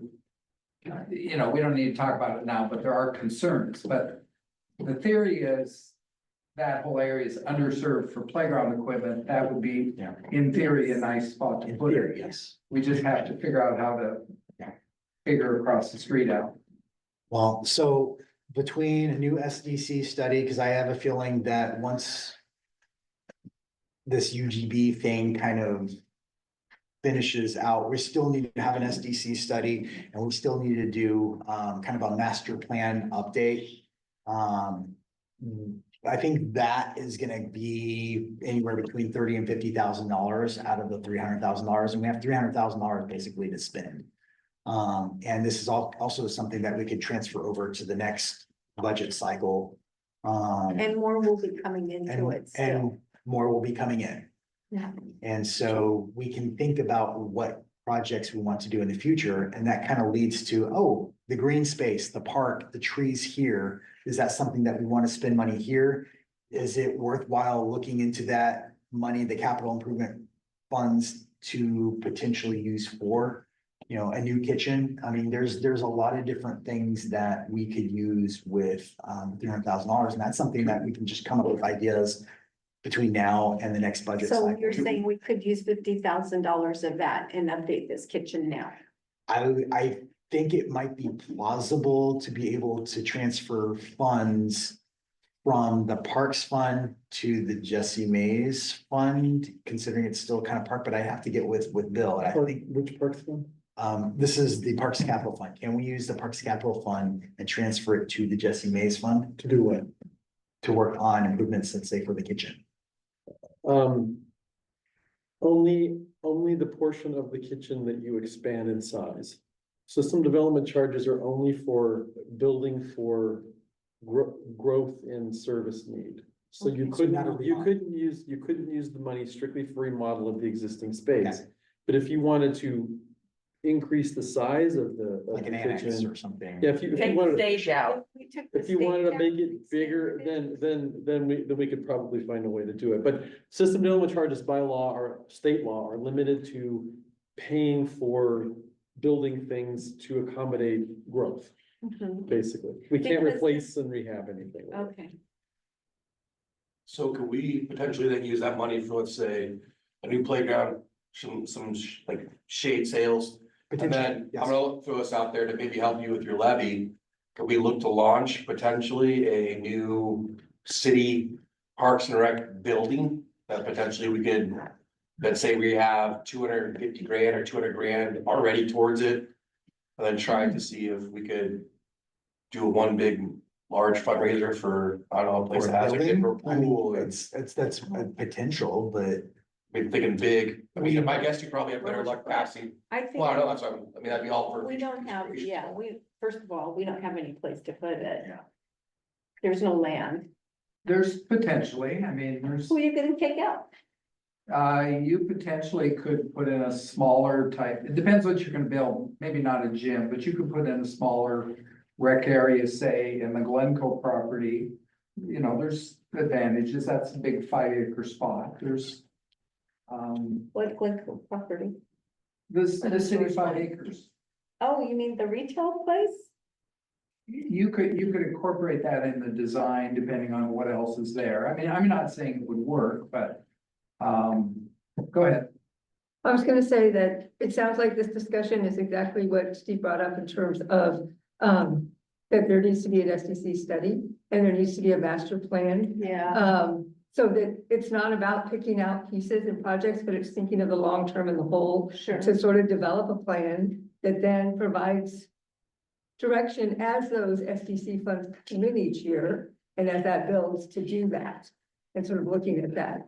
What it doesn't solve is the immediate issue of the various areas that are, you know, held together by a shoestring at the moment, but it is a good reminder to everyone that, you know, that is a reason that the Parks Department doesn't have the kind of programming that, you know, I hear the community ask for, and that they see others in the other communities pay for. And I don't think they realize that, you know, City of Hillsborough, City of Portland, for example, pay for those programs. Right. There's a levy that makes City of Hillsborough's parks run for those programs. So, but I think it's important to sort of say, oh, you know, these are the perfect things to work on in building that long-term strategy of what does this look like, and then being able to tick off those boxes and complete them. I think the long story short is that we've got money for capital improvements. We just need to figure out what we want to do, and that's gonna be part of the new master plan that we do, which we may have to wait for, you know, SDC study and, you know, just kind of do all that at the same time. I When mean, is that supposed to happen? Well, we can do it at any time, once we know the direction of the city. I know we still have the, is it called the RAC committee? Like, once we figure out what's going on with UGB, like, what is going to happen? And that was kind of the advice that I was given even when Andy was here. It's like, we gotta wait until we know where we're going. Yeah, so the sequence of events typically is, once you have an idea of what your growth is going to be and you know, how many households you're gonna have to serve with whatever new services, whatever new facilities, then you do a master plan update for that particular thing. And then the projects that are identified in that master plan, the cost of them are estimated, and that's the basis for what your new SDCs have to be. So once you initiate a master plan update, that then forces, for lack of a better term, a new methodology update for what your system development charges are. So if you plan to grow a lot with a lot of different projects, then your SDC, then your list of projects in the SDCs that you need to be charged, you know, or this. If you don't grow much, then, and there's not much room to put some new things in, your project list is probably more limited. And then that estimate of projects then gets turned into a different SDC methodology update.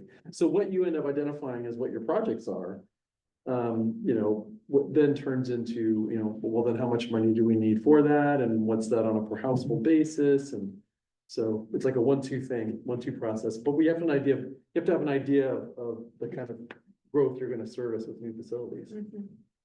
So, we've got money right now to do things now, or we have seed money for future projects.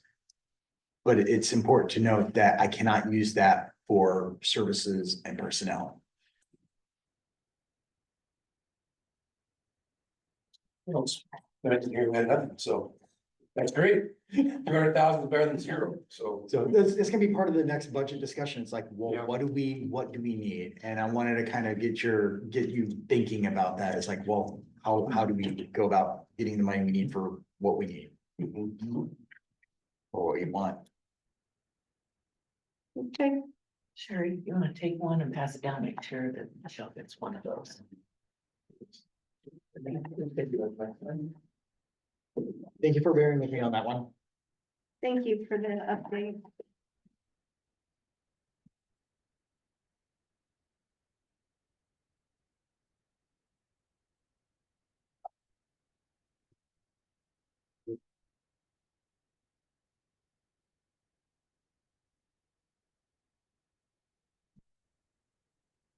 So what we're reviewing here is a letter from the North Plains Parks Foundation, so. And I see Cindy's here. It's on there. Oh, I'm here. Cindy, would you like to speak on this? Yes, I will. Okay, so the Parks Foundation Board met last Thursday. And what you have before you is the draft that they have put together and approved for the fundraiser to go out to residents to kick off the fundraising for the kitchen. Okay. So what we had talked about, I believe it was in October, was putting the Parks Foundation um, logo at the top along with the Parks and Rec Board logo at the top. And both presidents of the boards as signers.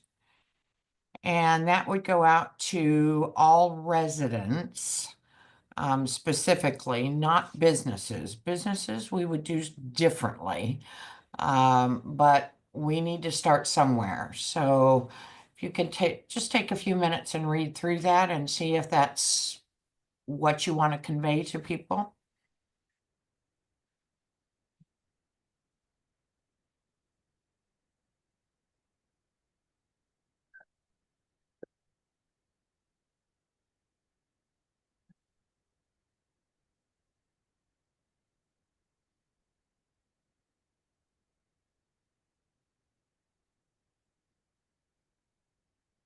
I mean, my question would be, it doesn't seem to me like we're quite ready to ask for money when we don't really have a bid, is my understanding. I did a little research. I called, Hidden Creek. If anybody's ever been to the Hidden Creek Community Center, beautiful place. They do a ton of, room rentals. So I was just asking them, what do you find people need? What do they want? They said, well, we have one commercial kitchen, but it's not requested much. Mostly what happens now is people bring everything with them. We charge them an extra couple $100 if they want the kitchen, and what we found in terms of liability, because of the complexities of commercial kitchens, people don't know how to use them. We have an on-staff person whenever the kitchen is used. My concern is whether a full commercial kitchen here, to me, doesn't make sense. I mean, I've asked a lot of people would like to have parties here, but when most people I talk to, they would love it if we had a big sink, a big fridge. They don't need a freezer, a fridge they can put trays in, a big sink they can clean up with, and they wouldn't be offended at all if we had no oven and stove. A microwave is kind of nice to have. You heat things up. So I'm just not sure from the research I've done that a full all-on kitchen makes sense here at Jessie May. My instinct would be from people I've talked to, we're not talking 50,000. If we go all in and put the oven and stove in, you've got to do the proper codes, venting. We could easily spend 100 easily. Go ahead. You've got your hand up. I was waiting till you're done, I'm sorry. I just want to say, my previous position, managed the Walters Cultural Arts Center, which is also a rental facility with a kitchen. Very different than Hidden Creek. It's much older. The building's 20 years old, or, I mean, yeah, probably in that. And the kitchen is more like the kitchen here, in a sense. It is, but the kitchen there is not a commercial kitchen. I know that Hidden Creek does have that option. The Walters Cultural Arts Center does not, but they do have what they could term as a catering kitchen. So for weddings and for events, there is an oven, there's a stove, there's coffee makers, there's microwaves, there's fridge, there's the staff also use the kitchen for events and things. So there's locked cupboards with all of the dishware and silverware and all of that in there as well. But the oven does get used frequently by people who, yes, they make their food or they bring it in from catering. They are required to keep it at certain temperatures to make it food safe. So they may be heating it for quinceanera, for example, in the oven until the event starts. But they are not commercial. It's not what we would think of as a commercial kitchen and graded that way. It does pass the food use and safety aspects of a kitchen. So I just wanted to share that I have that experience and know both of those facilities. Right, I don't think we need a commercial kitchen because we would need, just like I don't let anybody come into the senior center and use our commercial kitchen. Right. That's not gonna happen unless I'm there, and I would rather not do that. This place just needs something better than what we have. Just an update for the. Yes. And That's it what wouldn't looks like have this. to have an oven, right? That's what this budget is. I think I bake, I cook, I think other people would use it as well, I think it's not that much money for, we don't need an elaborate stove and oven. It's, I mean, we priced it out, I don't remember now what it was, but it wasn't $3,000 or $4,000, that's for sure. But I think that would be, I think it would be dumb not to have that in there. I mean, that would not make sense. My concern when I talk to the experts is it's a huge liability. Often, you know, again, if we were able to have a staff person around, I think it would work, but they said. A certain number of people, they don't know how to work it, they do tend to get left on, you get smoke every now and then, because people. It's something that would all have to be cleaned a lot by Dustin's staff, which they often don't want to do. It's potentially a liability, anyway, it concerns me when I talk to people with stove. I love the idea of a giant fridge, I love the idea of the sink. Hidden Creek said most of their people that come now don't need ovens and stoves, they come ready. The caterers also are ready to operate without that stuff, so. Anyway, that's what I think. Well, we use the stove here, We, The the MPA, NPEA does. We I mean, boil I hot trust- dogs and stuff like that. I trust So, I mean, you.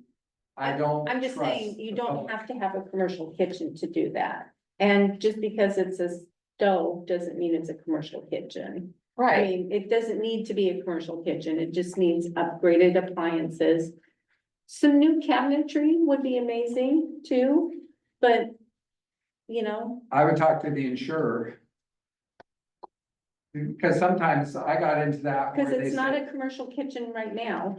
Well, I'm just saying, I got into that when you're insuring for the building. They will say, we have expectations, because you want to be covered if you have a fire. Right? That's what I ran into. in well, the building. people who rent it have insurance, right? They all have to have insurance. Okay, yeah, I'm just saying, you Yeah. have to research it a bit. And I just wanted to add that, I think it's important to remember that the facility use is different here than Hidden Creek, and your renters are different. In terms of, you know, you're not looking at or even the Walters Cultural Arts Center. I don't imagine, I don't really know all the fees here, but I don't imagine that your average rental is a $3,500 rental for this facility. And as such, you know, there's expectations that come with that. And there's also catering budgets that often come with that too, which a lot of people who are renting at that other price point aren't utilizing those in the same way. So I think it's important to think about who the audience is as well. And yes, I will say yes, that there is staff still involved. There's staff involved in maintenance of any building. And so that includes, you know, I know for both Hidden Creek and the Walters Cultural Arts Center, you know, we had what they're called facility supervisors, but they're facility staff. And they are entry-level staff who work the building during those events. And so, and make sure that people do their cleanup and their check-in, check-out kind of thing. But, you know, they are insured by both the city and additionally insured by each renter. I mean, Dustin, I don't know, has there been research done? We wouldn't be required by any codes to do any upgrades if we are changing things? Are we okay to just kind of leave it like it is, but bring in new appliances? I think the only code that we need to get is the sinks. The sink, The sinks are the only thing that we need to bring up to code. Everything from the else health is department. just outdated equipment that needs a spruce up. Have we got a bid? Like, I know a nice carpenter. I mean, if we could do it for 50,000, that fund has 50,000 in it, right? Last year, or it was almost 2 years when I first got here, and this was all part of the discussion. I had reached out to multiple contractors, and for like a huge expansion to include from wall to the bathrooms, that was gonna be well over $100,000, close to $150,000. And just to do an upgrade in the kit, just an upgrade to update the cabinetry, the floors, and to make sure that any of the hidden things, if there were wires or anything, that was gonna be included in the cost. That was hovering between $50,000 and $75,000 based off the quotes that I got. And the lowest one that I got was just under $50,000. But we can't use the SDCs unless That's it's large. enlarged. So, no, we can't use that. We could, well, we could tweak it a little, could we? Mess with all of them? I mean, it would be so much. simpler if we could just That's make where it's one. gonna get really expensive really quick, probably, because I don't know what the wiring looks like once we tear down these walls. Well, I mean, how much? I mean, are we gonna get in big trouble on this one? If we just tweak it a little and That would be up to Washington County permitting. This is they a, don't care this is about a this. fundraising letter. This, Yeah, this is a fundraising letter and it's not connected to those SDCs. nope, Park nope, this is, capital this is funds. not connected to any park funds or anything. This is just, This is a fundraiser. this is that- volunteer I donation. get the letter. I'm just saying if we have 300,000, we could figure a way to use 50, I would take it and do it. Well, I would too, but it said, they said that it has to be for a project Can't that do that. expands. And so it cannot be that. I would just do a little research on that. If I could expand one of the walls 3 feet, I'd do it. A serving bar outside. I mean, I'm just saying, because I like. Well, I don't think that's gonna be 50,000. I think that'll be 100 and. Yeah, I'd be closer to 100 150,000. probably, because you have to deal with the roof. It adds up real quick. Yeah. Okay. So, Talking does structural anybody figures have there. any questions about this letter? I'm happy with it, where. Just for- I think it Kitchen. reads nicely. Yeah. Yeah. I agree. I think the only thing I would change, just my opinion, is I think Sherry's name should go on it. And for 2 reasons. One, she's not in the chair, but also her name carries a lot more weight around town than mine. I mean, you've been serving this city for what, People don't know who I a am. while? Yeah, so I think having your name makes more people in. Cindy has her hand raised. Yes, Cindy. I just want to go back and kind of remind you that the Parks Foundation was put in place to help raise money, okay, for parks improvements. And so if you should decide that you're going to go ahead and use capital funds for another project and not want to raise any money, it's probably time to shut down the North Plains Parks Foundation, because all of the projects that have been done in the last 3 years, you have skipped over the Parks Foundation's ability to raise money to offset city expenses. You didn't want to raise any money for the playground. We probably could have raised a lot of money and offset funds. So I'm just saying, if you decide this, I'm gonna go back to my board and say, you know, you guys don't want to raise the money. You want to use city funds. There's no reason to have the Parks Foundation. So, you know, that's kind of where we're at right now. We're not doing anything other than doing the bricks for the Veterans Park. We don't need to do that. We don't need to spend money for a full year for insurance, postage, whatever, if you're not going to use the Parks Foundation the way it was set up. Thank you, Cindy. Thank you. So. Do we want to use this letter Yes. and go out to the public? Yes. Don? It's worth a try. It says here, we're upgrading the kitchen because it does not meet the current health department standards. So we're saying these upgrades will enable us to meet current health department standards.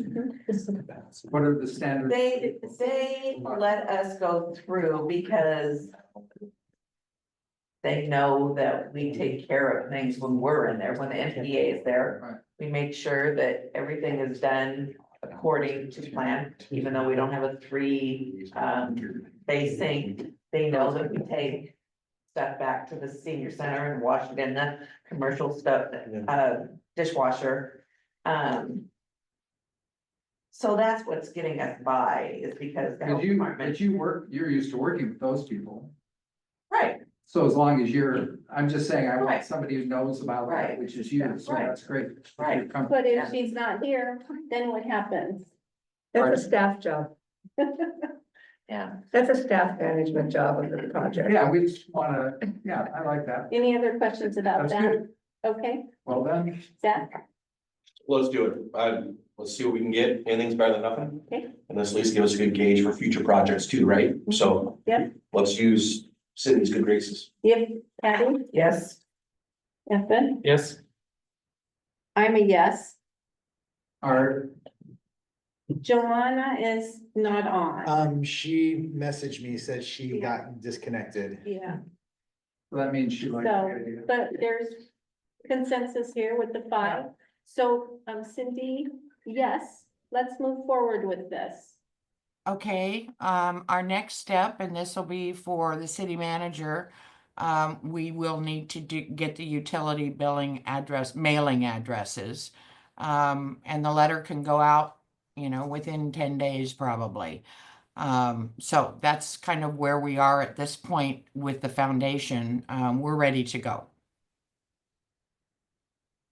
Are you, then who would cover the cost? Are we ever able to send this kind of thing bulk, or does it have to be first class or? Okay, the North Plains Parks Foundation has an agreement with the city that 10% of everything we raise and transfer over to the city goes for administration of the fundraising event.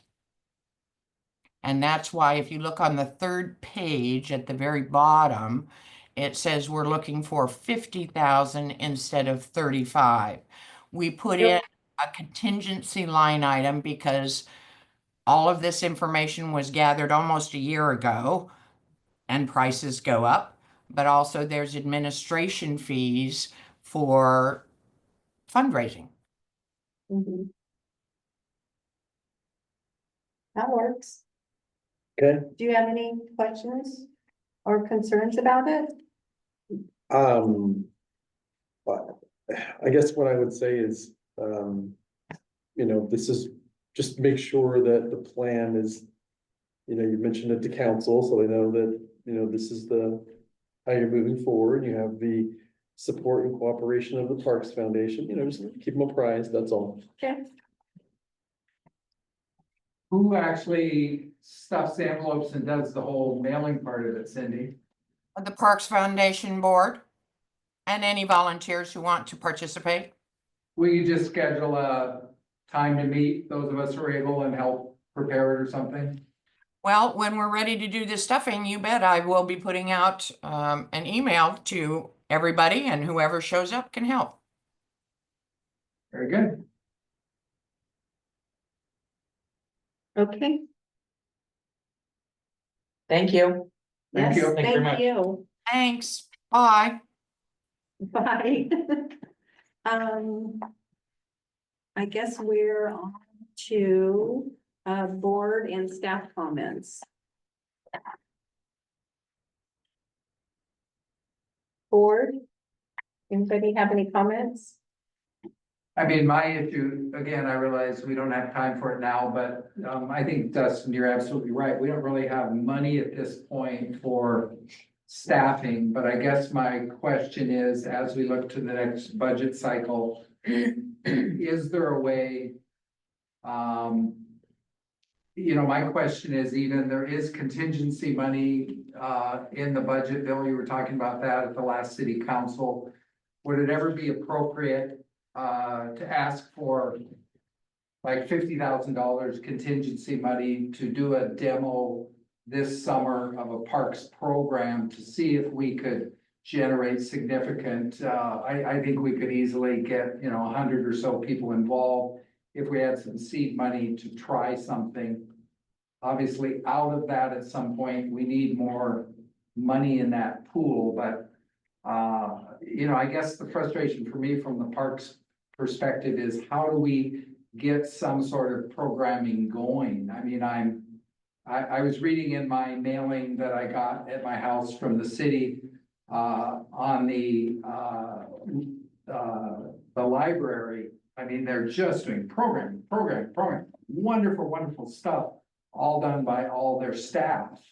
And kudos to them. I don't want to take anything away from that, but how do we ever, again, every city I've been to, the library, the Parks and Rec had this similar thing happening.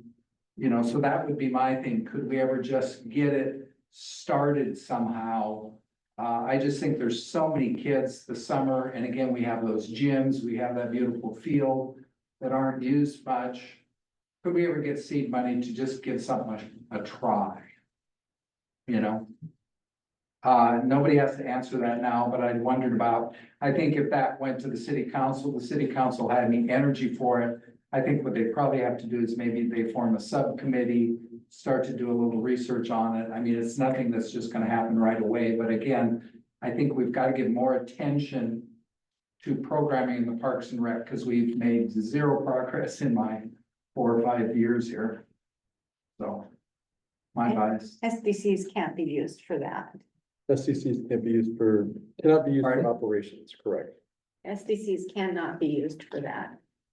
Oh, I'm not suggesting that. Okay. But in theory, Bill, I mean, I guess, correct me if I'm wrong, but there's, like last time at the budget, there was 200,000, what do you call that, extra you built into the budget? Oh, yeah. Contingency. Yeah, so with each budget, in the council adopts, you can add, you can approve a certain amount of contingency spending budget in any of your operating funds. And it's really, what it's meant to be for is money set aside that's pre-authorized to be spent on things that could not have been expected or budgeted for when the budget was formed. So it's emergency, it's pre-authorized emergency or unexpected spending need.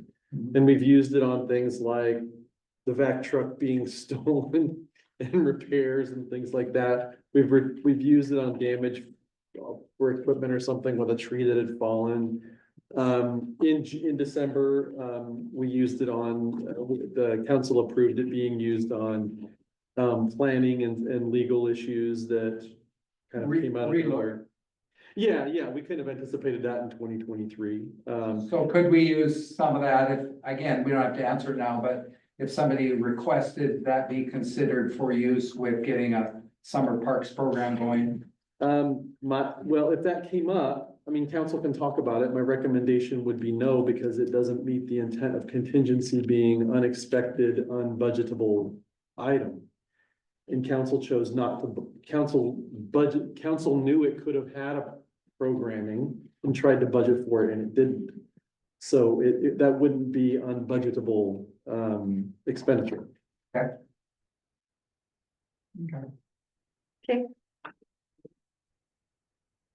Anybody else have any we talked about?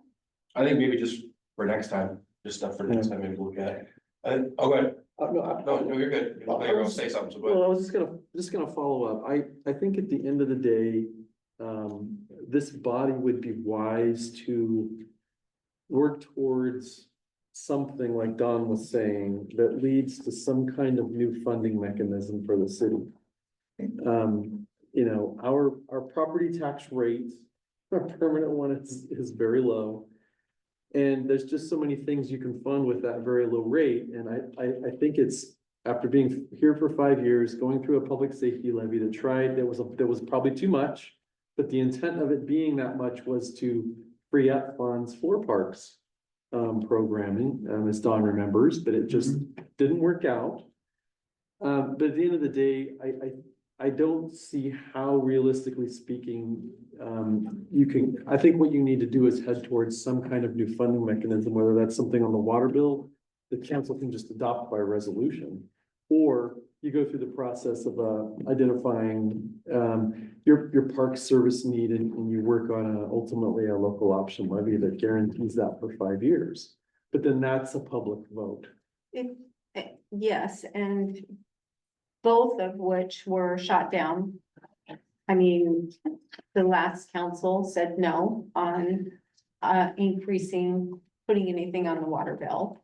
One council really spoke actively against it. And I think you could always I think you could talk about it. I think you as a body could explore this, go back to council and say, we know there was hesitation in particular by one counselor. And so so city council decided not to add the fee. But I think Dustin has done a ton of work on our maintenance needs alone. I mean, other things too. But I think you could still go back to city council and say, we're continuing to look at it. We've looked at parks operating, parks programs, seed money for it, what have you. And I think there's no reason why you can't take another run at anything, frankly. Come back. But it's easiest to just do a fee on the water bill because it's a fee. You're not taxing against the value of something like a property tax. Right. So a fee just goes on the water bill if council supports it. And every other city does it. Yes, every other city has some kind of fee. We have a fee already. The only fee we have in the water bill is for funding for maintenance of streets and sidewalk, transportation utility fee. That's on your monthly water bill.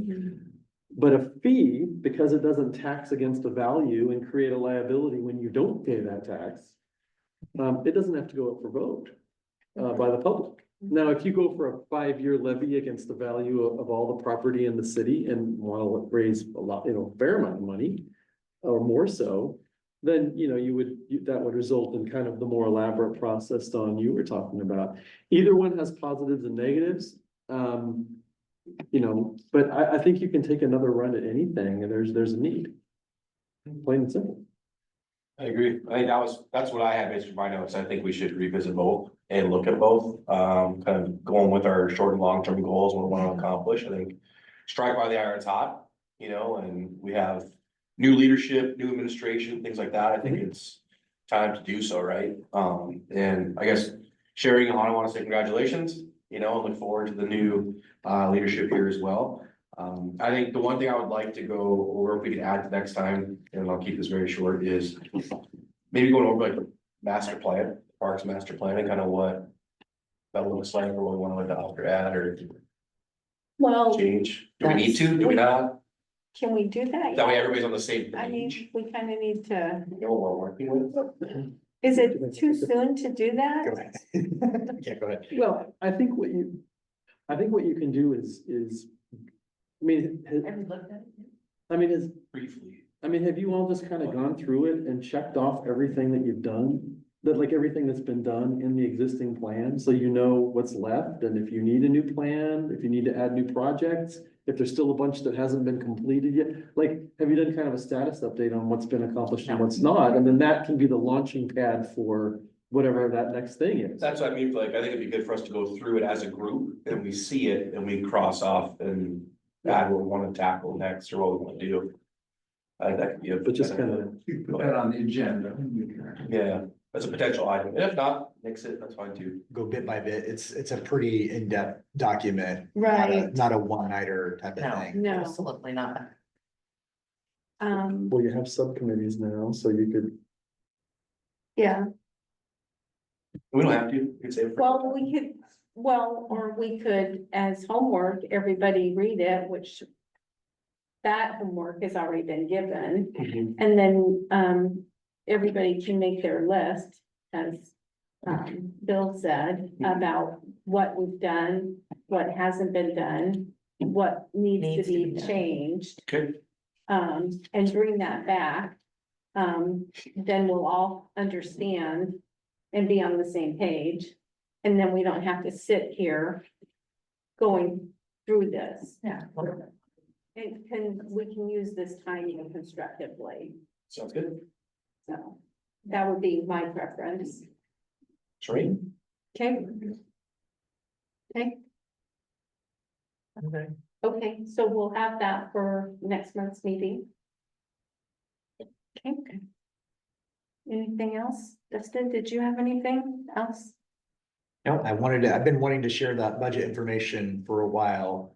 And I know it's kind of a topic that was requested quite a few different times, but it's like, yeah, it's easier to say we don't have any money, and I was like, hopefully I was able to explain that. And then once you get the spreadsheet, and I'll have that available, it's like, it makes a little bit more sense, like, yeah, we don't have anything for these programs, which everybody wants. And so how do we go about that in the future? And the only way I see it is, you know, we need to have some type of, you know, fee or levy or something, and we need maybe a parks like programs coordinator to be able to handle all of that. And I think that would be one of the first things that we would tackle is get a program coordinator. And then we can work on how do we fund all the different programs and everything that everybody else needs. Right. Right. Okay, Counselor McCall Wallace. Yeah, I do want you to have say thank anything you. to And I add? want to apologize, because I don't have city staff names all correct yet. And, so I don't know your last name, but that's what I apologize for saying yours wrong throughout the evening. That's fine. So, but I was definitely still referring to the things that you had to say. No, thank you for letting me be part of this meeting tonight and to learn more about what the commission's been working on. And I look forward to hearing, you know, what those next things in the master plan that you guys will be tackling and sort of, as that's moving forward. And I'm excited that people do want to say, oh, can we do the next one? Can we do this? That's very exciting, and very forward thinking, and you just have to do all the steps to get there. So, thank you. Thanks for being here. Okay, I had a motion to adjourn. I'm going to call this meeting at 8:06. We want to hear that again. You got a whack there.